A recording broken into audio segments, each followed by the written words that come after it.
They called it impossible long before it ever left the ground. When Captain Ray Calder walked into the hangar in Port Moresby that July morning in 1943, he found a half-disassembled B-25 Mitchell surrounded by crates of .50 caliber guns, welded metal plates, salvaged parts from wrecked aircraft, and 6 very irritated engineers. The air inside was hot enough to blur the vision, filled with the metallic scent of stress and acetylene torches. "You're trying to turn a medium bomber into a naval wrecking ball," Chief Engineer Bramwell barked without looking up from his clipboard. "It's not physically possible." Calder smiled. "Good. Because we don't need a bomber. We need a ship killer." The engineers' exchange looks best described as fear dipped in irritation.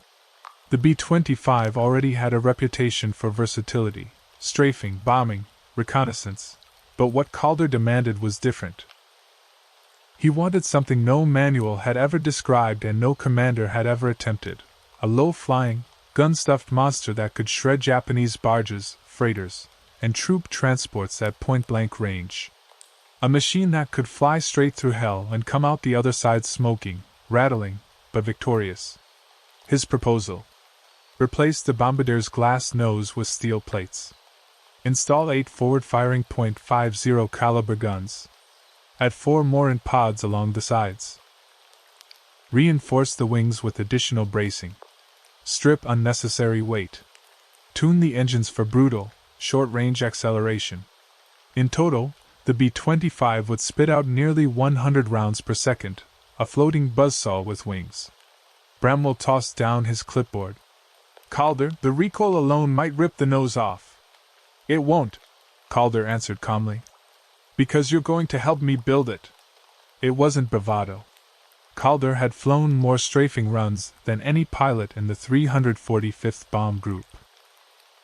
He understood what the Japanese convoys along the New Guinea coast were doing: resupplying hidden island fortresses, reinforcing beachheads, slipping men and ammunition through shallow channels at night. Every day the U.S. forces were losing ground because of those supply lines. If they didn't stop the ships, the entire New Guinea campaign might collapse. Bramwell muttered under his breath. "You're going to get us all court-martialed." Calder clapped him on the back. "Not if it works. And when it works, you'll have built the deadliest gunship in the Pacific." The engineers stared at the mess of parts, the stripped-down Mitchell, the pile of machine guns waiting to be mounted. And slowly, very slowly, they began to believe it might just be possible. The first time they fired all 8 forward guns, the entire hangar shook. For 2 weeks straight, the engineers worked like men possessed. Sparks poured from welding torches morning to midnight. Steel plates were hammered into place with a rhythm that echoed across the airfield. Every bolt was tightened twice, every brace inspected 3 times. By the end of the month, the B-25 no longer looked like any bomber in the Pacific. Its nose was a blunt slab of armor, ugly and predatory, like a shark that had evolved in a war zone. Twin-engine nacelles were reinforced and streaked with soot. Ammunition belts hung over crates like coiled serpents, waiting to be fed. The ground crews named it the Flying Hammerhead. Calder ran his hand along the nose armor on the morning of the first firing test. "She's beautiful," he whispered. Bramwell snorted. "She's a crime against aerodynamics." But even the engineer couldn't hide the pinch of excitement in his voice.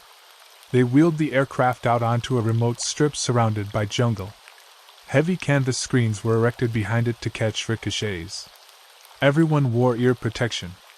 Everyone except Calder, who stood proudly beside his creation, grinning like a lunatic.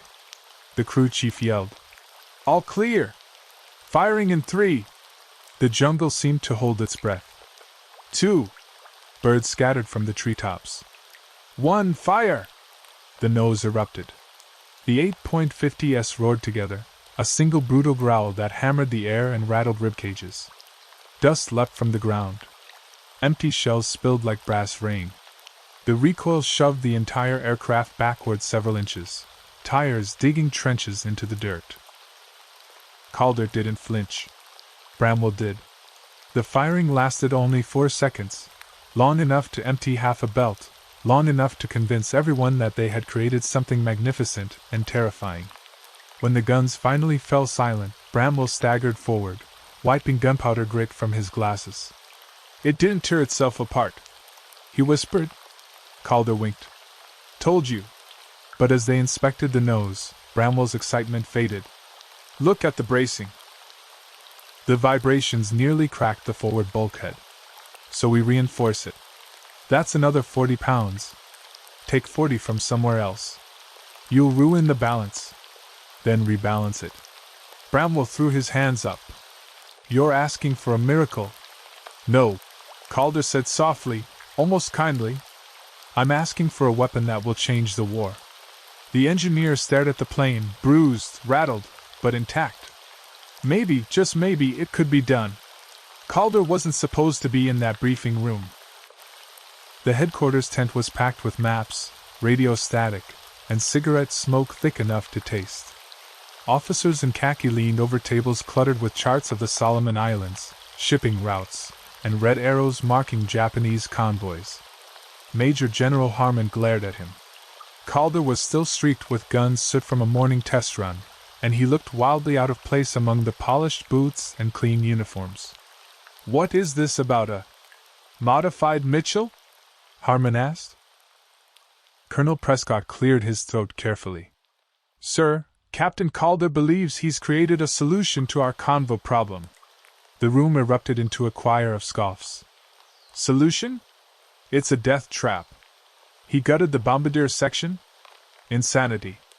You can't fly that nose-down monstrosity at combat speed." Harmon raised a hand, silencing them. "Captain, explain yourself." Calder stepped forward, unrolling a grease-smudged diagram of his B-25. The officers leaned in reluctantly. "This," Calder pointed to the reinforced nose, "is 80% steel and 20% gun. 850s all pointed dead ahead. We can fire on the final approach without losing accuracy. No drifting bombs, no fragile glass nose, no complicated bombing run." Lieutenant Carr, the intelligence officer, frowned. "And how do you plan to hit ships without bombs?" Calder grinned. "With bullets."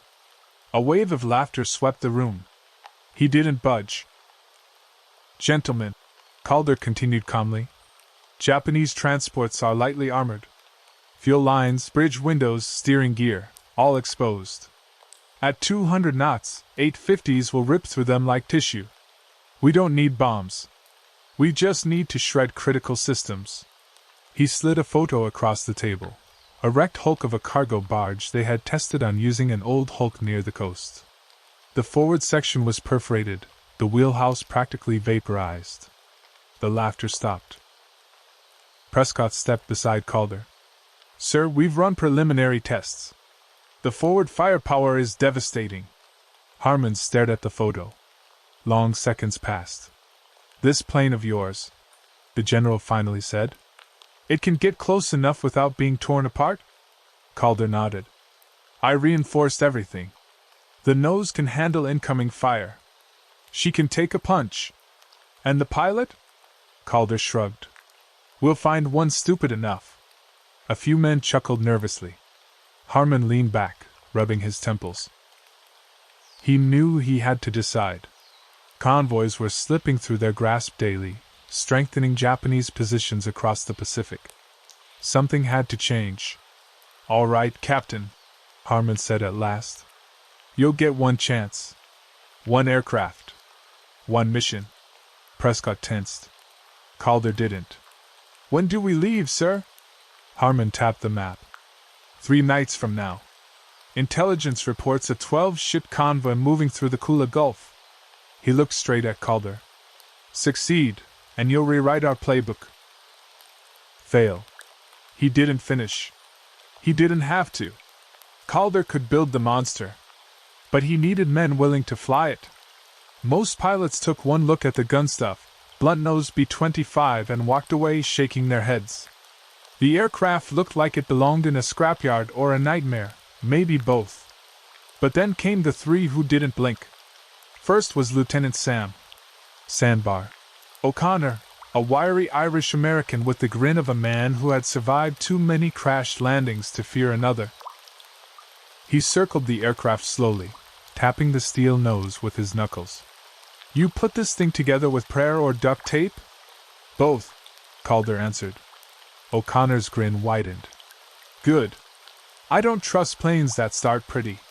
Next came Gunner Frank Morales, a Brooklyn native built like a dockworker and renowned for operating a .50 cal as if it were part of his nervous system. He inspected the ammo feeds with reverence. "You're telling me I get 850s that all point forward?" "All for you," Calder said. Morales smirked. "Hell, I'm in. You need a rear gunner?" "No. Even better." The last volunteer surprised everyone. Sergeant Taro Nakamura, a Nisei mechanic who had spent months fighting suspicion from superiors because of his Japanese ancestry. But no one in the entire theater could coax an engine into cooperation like he could. He walked around the aircraft, listening, actually listening, to the engine's idle. "These right cyclones aren't balanced," he said calmly. "I know," Calder replied. "She keeps yawing left on takeoff." "I can fix that," Nakamura said. "You sure?" Nakamura shrugged. "Machines make sense. People don't." The crew was complete. 4 men, all considered half-mad in their own way, standing in the shadow of an aircraft that looked like it should be chained up behind a circus tent. They trained hard. O'Connor practiced low-level flying until palm fronds slapped the belly of the plane. Morales spent hours adjusting the ammo feed angles by fractions of inches, demanding perfection. Nakamura rebuilt the left engine practically from scratch, pushing it to deliver the exact torque needed for steady flight at attack speed. Calder watched them transform the monster into a team member, a beast they trusted. 3 days later, on the dawn of the mission, the base commander walked past the aircraft and muttered, "This thing shouldn't be airborne." Morales overheard and replied, "Sir, respectfully, that's what the Japanese are about to find out." The sun rose. The Flying Hammerhead sat fueled, armed, and hungry. Ahead lay 12 ships, night-black waters, and a plan that belonged either in a history book or a court-martial. Night settled over the Solomons like a damp blanket, thick and heavy with salt. The Flying Hammerhead rumbled down the strip, its engines howling like caged animals. As O'Connor lifted the plane into the night sky, the jungle fell away beneath them, replaced by miles of black ocean. Inside the cockpit, the crew worked in silence. Morales loaded the first belts into the nose guns, the metallic clack echoing through the fuselage. Calder leaned between the seats, scanning the map lit by a single red bulb. Nakamura listened to the engines, each vibration, each tremor, like a musician tuning a pair of temperamental instruments. "Approaching the Gulf," O'Connor murmured. Below them, faint specks of light shimmered on the dark water. The convoy. 12 ships, transports, freighters, and 2 patrol escorts cutting V-shaped wakes. Their running lights were dimmed, but not enough to hide from a pilot who had rehearsed this moment in his nightmares. Calder inhaled. "All right. Phase 1, silent descent." O'Connor throttled back, letting the plane glide downward. The engines hummed softer, their roar becoming a low rumble that blended with the wind. The Hammerhead sank toward the water like a steel-coated phantom. "Altitude, 300 feet," O'Connor whispered. "Good," Calder said. "We want them blind and deaf until we're already chewing on their bridge windows." Morales cracked his knuckles, adjusting the firing levers. "Tell me when to sing." As they closed in, Nakamura frowned. "Engines are running hotter than normal." "Too hot?" Calder asked. "No, hungry hot." Calder grinned. "Good. They can smell the ships." The first target loomed ahead, a transport loaded with ammunition and fuel. If they hit it right, the explosion would light up half the Gulf. Calder leaned forward. "Attack run 1. Straight nose punch." O'Connor pushed the throttles forward. The engine screamed back to life. The aircraft surged ahead, skimming barely 20 feet above the waves. Spray hammered the belly. Wind ripped across the canopy. Suddenly the convoy spotted them. A siren wailed. Searchlights snapped awake. Tracer fire burst upward, angry red sparks clawing at the night sky. "Hold steady!" Calder shouted. O'Connor didn't move. Not a twitch. They tore down the length of the convoy at 240 knots, the transports swelling in their sights. "Range!" Morales yelled. "Fire!" The 8 Brownings spat flame. A solid bar of white-hot tracers raked across the ship's bow, chewing through railing, bridge panels, and crew before sweeping into the heart of the vessel. Metal vaporized. Fuel drums erupted into fountains of burning spray. The ship lit up like the sun being born in the ocean. The shockwave slapped the Hammerhead sideways, but O'Connor wrestled it back under control. 1 ship down. 11 to go. Calder exhaled. "That," he said calmly, "is the power of impossible." The explosion behind them rolled across the water like thunder. Flames clawed at the night sky, illuminating the Hammerhead's wings in flickering orange as O'Connor banked hard left. "Convoy dispersing," Calder shouted over the intercom. "They're trying to scatter." Morales laughed, a rough, delighted sound. "Good. Makes them easier to pick off. But it also made them harder to approach safely." Searchlights swept wildly, cutting white tunnels through the darkness. The Japanese escorts, the only real threats, pivoted smoothly, their guns already barking streams of tracers. And this time, the Hammerhead was heading straight toward them. "Next target?" O'Connor asked. "That patrol escort with the twin-gun mount," Calder said, jabbing at the chart. "If we don't break its teeth now, it'll chew us up later." The escort surged forward, bows slicing the waves, guns spitting fire. Explosions erupted around the Hammerhead, geysers of water slamming into the fuselage. Nakamura shouted from the back. "Port engine's taking shrapnel." "Is it dying?" Calder barked. "No. Just angry." "Let it be angry," Calder said. "We need every bit of its rage." O'Connor dove toward the water again, leveling off so low the prop tips sheared the tops off tiny waves. The patrol escort's gunners overshot, unable to depress their weapons enough without blowing apart their own deck. "Morales!" Calder yelled. "Punch us a hole!" Morales lined up the shot. "Tell me when!" The escort filled the nose glass, sleek, armored deadly. "Now!" The 850s erupted again. The tracers hammered the ship's bow, slicing through crew, armor, and steel.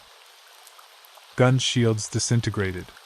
A gunner was blown backward over the railing. The nose guns raked up the ship's length, chewing through the bridge windows and the wheelhouse behind them. The escort lurched violently, engines coughing as metal shrapnel tore through the engine room. Then a fire bloomed inside, small at first, then roaring. "She's burning!" O'Connor yelled. "Burning?" Morales shouted. "She's dying." The escort veered sharply right, listing, smoke pouring from its vents. 2 ships down. But the convoy wasn't beaten. Not even close. As they pulled up for altitude, a curtain of tracer fire erupted from 3 scattered transports. The night sky turned into a glowing cage. "Calder!" O'Connor shouted. "We're running out of holes to thread." "Then we make new ones," Calder growled. "Attack run 2, cross their lines at a diagonal. They won't expect it." Morales checked the ammo feeds. "Plenty left. Let's ruin someone else's night." Nakamura leaned close to the engine nacelle, straining to hear. "Engines holding, for now."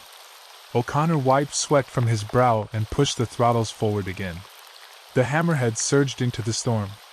Ahead waited 10 ships, furious gunners, and a sky boiling with fire. Calder smiled through the chaos. "This is what impossible looks like."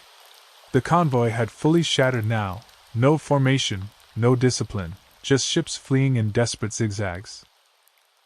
Their navigation lights flickered wildly as captains screamed conflicting orders. Every vessel was trying to become unpredictable. But the Hammerhead thrived on chaos. O'Connor skimmed along the dark surface of the water, using the sea itself as his shield. The aircraft's shadow darted across the waves like a hunting shark. Tracer fire streaked overhead, close enough to light the cockpit in strobing flashes. Calder scanned the mess ahead. "Take us for that tanker. If we crack it open..." "Whole gulf goes up," Morales finished, grinning. But getting there meant threading between two transports whose gunners were already locking on. O'Connor steadied the stick. "Someone tell me this is a terrible idea." "It's a terrible idea," Nakamura said flatly. "Great. I'm doing it." He nosed the B-25 down, slipping between the converging tracers. A few rounds pinged against the armor plating. One punched a small dent beside Calder's head. "That was close," Morales muttered, staring at the divot. Calder didn't flinch. "Focus on those guns. We need a clean pass." As they emerged between the transports, the tanker loomed ahead, a fat, slow-moving target barely escorted at all. Its deck lights were dimmed, but not enough to hide the rows of fuel drums stacked aft. One spark would turn it into a sun. "Range?" Calder asked. 200 yards, Morales answered. "Give me 5 more seconds." O'Connor held the plane steady despite the crosswinds. The tanker's deck crew pointed frantically, shouting warnings the Hammerhead couldn't hear. "Now!" Calder barked. Morales unleashed all 8 guns. The tracers shredded the forward deck, then walked up the superstructure. Crewmen dove for cover too late. As the line of fire reached the fuel drums, the world blinked white. A fireball erupted, hurling steel plates into the air. The shockwave hit the Hammerhead broadside, rolling the aircraft violently. O'Connor fought the controls, muscles straining. "We're caught in it!" Nakamura shouted. Calder grabbed the overhead brace. "Hold her! Hold her!" For 3 terrible seconds, they were flying inside a swirling tornado of flame and debris. Then they burst through. Behind them, the tanker burned like a floating volcano, spilling rivers of fire across the water. 2 nearby transports veered hard to avoid the inferno, colliding with each other in the confusion. The convoy was collapsing. Rudderless. Panicked. Blind. Calder looked back at the flames licking the sky and said quietly, "3 ships down?" Morales corrected him. 4. Don't forget the one those idiots rammed. O'Connor let out a sharp laugh. "Beautiful. Absolutely beautiful." But Nakamura's voice cut through the celebration. "Starboard engines coughing again, worse this time." Calder inhaled slowly. The night wasn't over. And the Hammerhead was bleeding. "Then we finish this fast," he said. "Before she quits on us." The corridor lights flickered as the emergency shutters sealed behind them, cutting off the echo of distant alarms. Lyra clutched the trembling predator pup to her chest, its fur bristling with leftover adrenaline, its pupils still wide and quivering. She could feel its heartbeat, fast, confused, afraid. Not the rhythm of a creature bred for killing, but of something cornered. Sergeant Dallin ran ahead, scanning intersections with his rifle. "Humans don't stop to pet the thing trying to rip their arm off," he muttered. "You know that, right?" Lyra ignored him. She lowered her voice, stroking the pup's neck until its breathing steadied. "It wasn't trying to kill me," she said. "It was overwhelmed. It lashed out because everything in this place hurts it." The station trembled again. Another shockwave from the outer hull. Something massive prowled outside the range of sensors. Something that sent even battle-hardened species scrambling into shelters. They turned the corner and nearly collided with a trio of Vorth engineers huddled in a half-collapsed alcove. Their frilled crests flared at the sight of the pup. "Get that thing away!" one hissed. "It's a harbinger. Where it goes, the brood follows." "No," Lyra said firmly. "This one was left behind. It's not part of the swarm." She shifted the pup so they could see its injured hind leg where shrapnel had torn through muscle. "It's just a child." The Vorth stared in disbelief. Dallin sighed. "We don't have time to debate zoology. Central control is 5 decks up. If we don't reach it before the brood breaches the reactor perimeter, None of this matters. Lyra met his eyes. It matters to me. Then, another tremor. The walls groaned. A distant steel scream echoed through the ducts like a living thing. The pup suddenly twisted in Lyra's arms, nose lifting, body rigid. It wasn't fear this time. It was recognition. Something of its kind had entered the station. Something bigger. Hunting. Dallin raised his rifle. Tell me that's not what I think it is. Lyra swallowed. We keep moving. Quietly. And whatever happens, no sudden moves. Because for the first time, she wasn't protecting the pup from the galaxy. She was protecting the galaxy from whatever had come looking for it. They moved in near silence, boots whispering over the grated floor, emergency lights pulsing a faint red that made every shadow look alive. The predator pup stayed pressed against Lyra, its ears pinned flat, breath shallow and hot against her collarbone. Every few steps it'd twist to glance behind them, not with fear, but with the terrible awareness of an animal that knew exactly what was stalking them.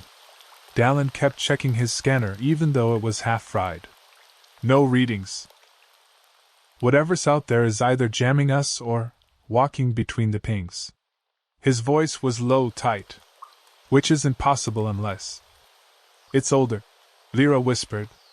Older than the brood we know. Maybe a breeder caste. Maybe a matriarch. He stared at her. How do you know that?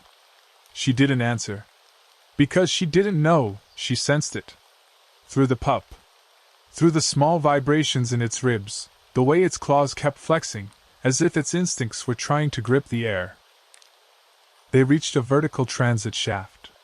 The lift was gone, torn loose and thrown somewhere down the darkness. A twisted cable still swung, dripping sparks. Dallin peered up. We climb.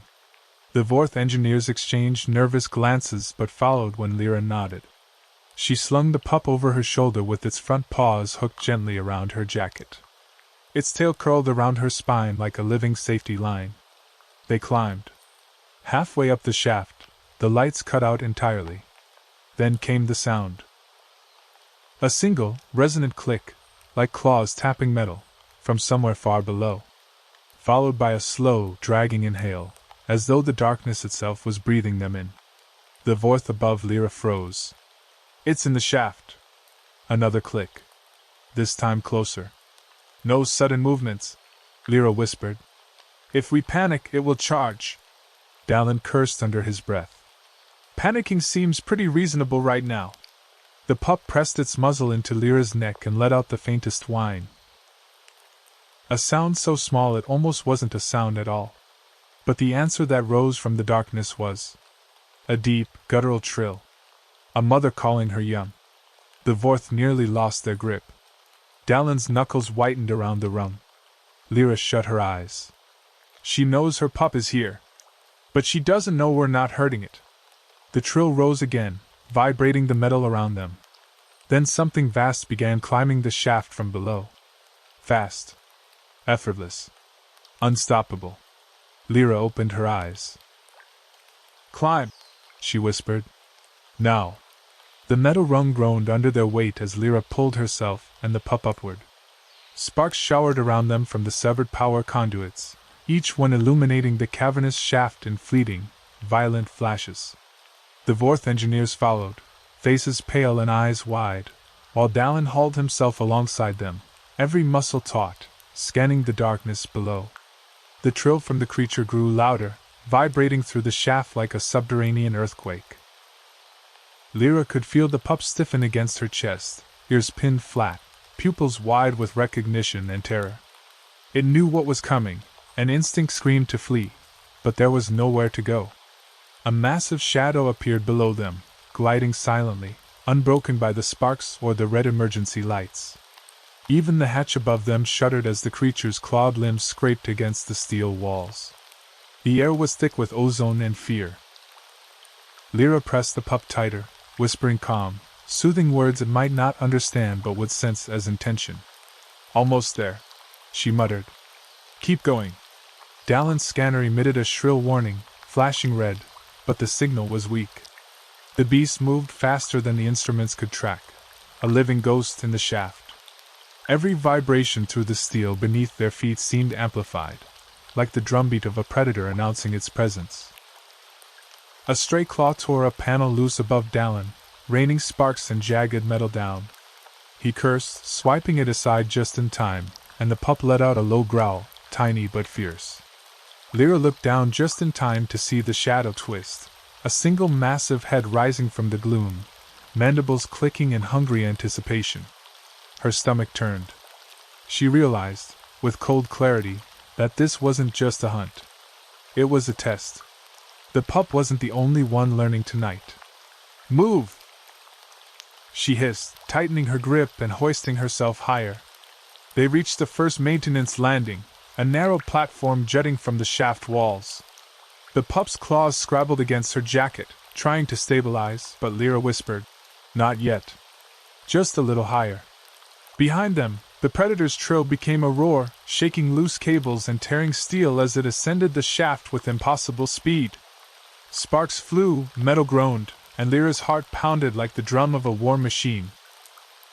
She realized that every second mattered, pause for even a breath, and it would be ripped from the wall, taken by the shadow below.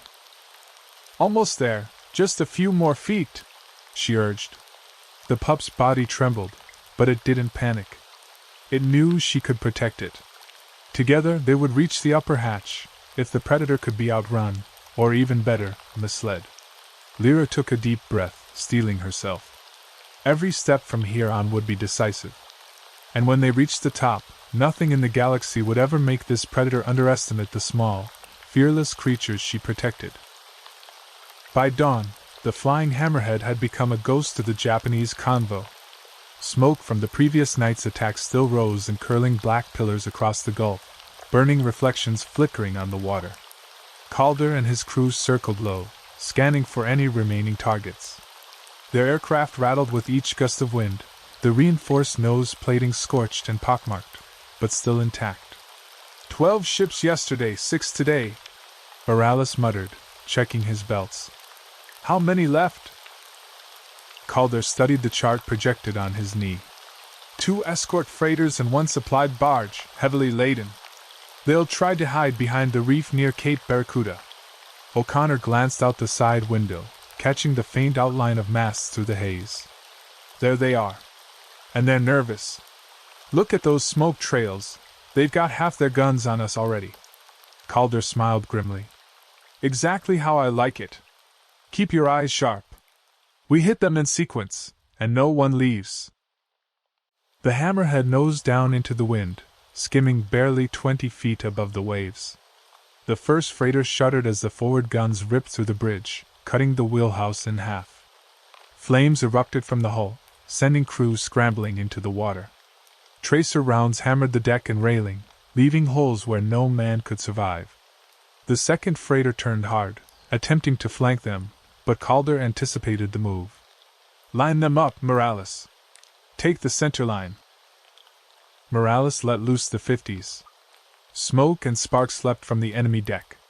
Crewman Dove, the barge shuddered, and Calder banked hard, letting the recoil wash through the fuselage. The nose guns chewed through the gun emplacements and hatches, and the freighter began listing dangerously to port. Nakamura's hands danced over the throttle and mixture controls, fine-tuning every nuance. "Engines are holding, but we can't linger." Calder nodded. "No glory shots. 1 pass, 1 kill." O'Connor pressed the plane into a shallow dive, heading straight for the supplied barge. Morales fired in controlled bursts, each tracer strip shaving away the ship's defensive positions.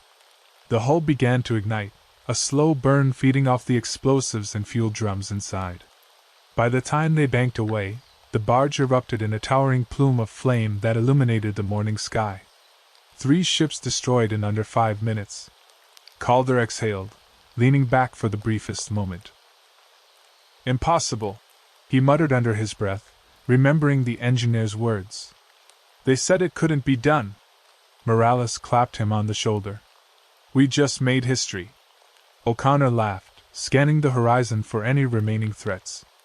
"History or court-martial. Either way, I'm fine with it." The Flying Hammerhead lifted gently, battered but victorious. Its engines hummed like a satisfied predator. Below, the Japanese convoy lay in ruins, a testament to innovation, courage, and a crew that refused to accept limits. Calder looked at his team, each face marked with soot, sweat, and a fierce satisfaction. "Gentlemen, we just turned impossible into inevitable." The first rays of sunlight struck the gunship's steel nose, reflecting off the pockmarked armor like a promise. The Hammerhead had proven itself, a weapon, a legend, and a warning that ingenuity could redefine the very rules of war. By the time the Flying Hammerhead returned to Port Moresby, the base was alive with disbelief. Smoke from the destroyed convoy still lingered faintly on the horizon, visible even from the tarmac. Ground crews and officers crowded the landing strip, some cheering, some shaking their heads, some simply staring. Calder taxied the battered B-25 to a stop, the engines rumbling low, metallic groans echoing across the field. O'Connor shut off the throttles and exhaled, brushing sweat from his brow. Morales leaned back, running a hand over the scorched fuselage. Nakamura already had a wrench in hand, inspecting the engines as if he could coax another miracle from the wounded machine. "You did it," a voice said behind them. General Harmon had appeared, hands clasped behind his back, eyes wide. "I didn't believe it, but you did it." Calder nodded. "Not just me, sir. Everyone on this plane made it happen. And the plane itself, well, she did her part, too." The general's gaze drifted to the twisted, scorched steel of the nose, the pockmarked armor, the spent shell casings dangling from the guns. "Impossible," he murmured. "And yet here she is." Within days, word spread. Reports flooded headquarters. 12 enemy ships destroyed in 3 days. The Flying Hammerhead dubbed the deadliest gunship in the Pacific. Photographs were taken, sketches made, and the story of Calder's impossible creation became a whispered legend among pilots, engineers, and strategists. In the hangar, Calder ran his hand along the nose once more. "They said it couldn't be done. They said no man could survive a strafing run like that. They said the plane would tear itself apart." O'Connor grinned, clapping him on the shoulder. "We proved them all wrong." Morales chuckled. "And we did it without losing a man. Well, not counting a few Japanese idiots who didn't know what hit them." Nakamura smiled faintly, wiping soot from his hands. "Engineering, when paired with courage, can make the impossible happen." Calder looked out toward the horizon, where smoke still rose from the last burning wrecks of the convoy. This changes everything. Not just tactics, not just equipment. People need to understand that ingenuity, bravery, and teamwork can win wars where raw numbers fail. The Flying Hammerhead had proven its worth. A machine once dismissed as impossible had redefined aerial warfare in the Pacific. And its crew, 4 men who refused to accept limits, would forever be remembered in the annals of history. For Calder, O'Connor, Morales, and Nakamura, the mission was over. But its legacy had only just begun. The engines wound down, the smoke cleared, and the sun rose over the battered B-25. The legend of the Flying Hammerhead, the impossible gunship that sank 12 ships in 3 days, was no longer a rumor, it was history.